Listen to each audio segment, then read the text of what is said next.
Hello दोस्तों। आज हम बात करने जा रहे हैं साउथ कोरिया ने नॉर्थ कोरिया पर लगाया जीपीएस जैमिंग का आरोप।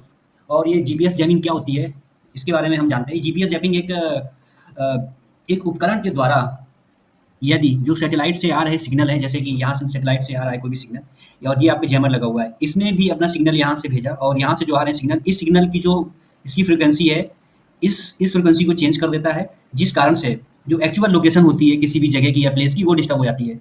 और इसके कारण से जो इक्विपमेंट जीपीएस का यूज़ कर रहा है, वो इक्विपमेंट एक्चुअल लोकेशन पहचानने में नाकाम हो जाता है।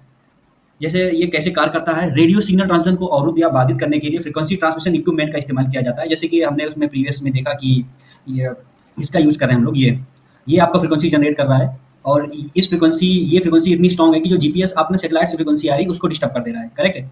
ठीक है। इसका यह उपकरण ज़मीन से सिग्नल प्रसारित करता है और ये अपनी ज़मीन से सिग्नल को भेजता है। यह सिग्नल सैटेलाइट जो जीपीएस से आ रहा है सिग्नल से आने वाले से मजबूत होता है, जिसके कारण वह वास्तविक सिग्नल से अलग होकर अथवा जीपीएस से भिन्न सिग्नल प्रेषित कर देता है।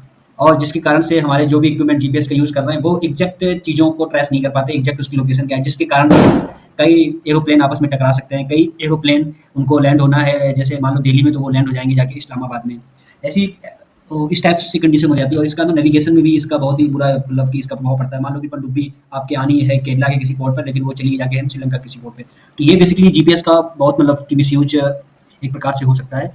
और जैसे ये हमारे देश में इसका यूज़ कैसे किया जा सकता है, जैसे ये बहुत ही भयावह उपकरण है और ये किसी भी देश के लिए खतरनाक उपकरण हो सकता है। अतः इसे निपटने के लिए हमें अपने देश की उद्घोषित फ्रीक्वेंसी के अलावा, जो हमारी डिक्लेयर्ड फ्रीक्वेंसी है, उसके अलावा अगर कोई भी फ्रीक्वेंसी हमारे देश के अंदर एंटर कर रही है, तो उसको ब्लॉक करना चाहिए तुरंत। इस कारण से ये बहुत इंपॉर्टेंट था टॉपिक, इसलिए मैंने इस टॉपिक पे आज 2 स्लाइडें बनाई अपनी।